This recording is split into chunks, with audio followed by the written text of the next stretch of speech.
Every single episode of this series, scope, MAWP, joint efficiency, PWHT, testing, materials, all of it ultimately traces back to one document.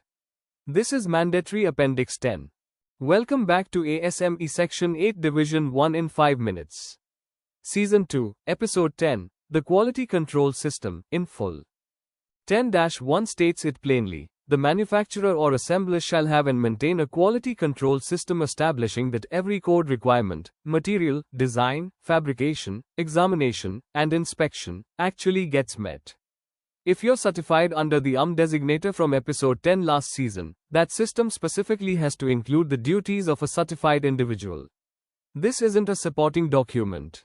It's the operating system every single clause in both seasons of this series ultimately plugs into.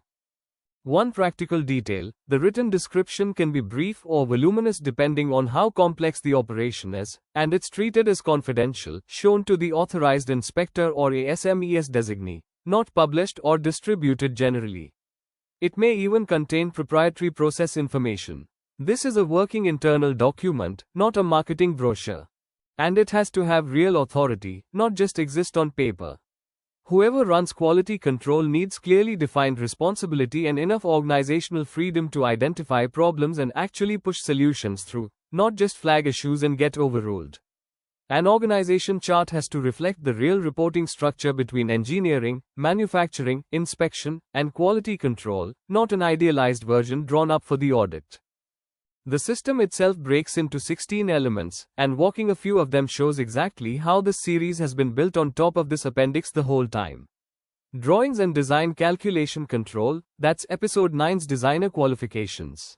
Welding and brazing control, that's every joint category in joint efficiency episode from season 1, and it explicitly has to conform to section 9, which is a different series entirely on this channel. Non-destructive examination procedures, episode 5.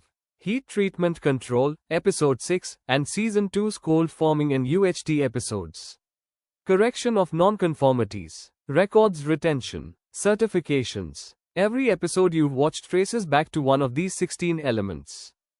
One more detail worth knowing, and it's genuinely modern. If you use design software for calculations or analysis, the quality control system has to include verification that the program produces correct results, checked against known examples, like ASME's own published problem manual. Design software doesn't get a free pass just because it's software. The code treats a calculation from VIII or compressed the same way it treats a calculation done by hand. It has to be verified correct before anyone trusts it. Quick recap, the quality control system, under 10.1 through 10.10-16, is the document that makes every other requirement in this entire series enforceable: material control, welding, NDE, heat treatment, even the software you calculate with. That's episode 10, and that closes season 2. 20 episodes, 20 clauses, one complete map of ASME Section 8 Division 1 full 16 element breakdown is linked below on WeldFab World. Subscribe, and let me know what you want covered when season 3 starts.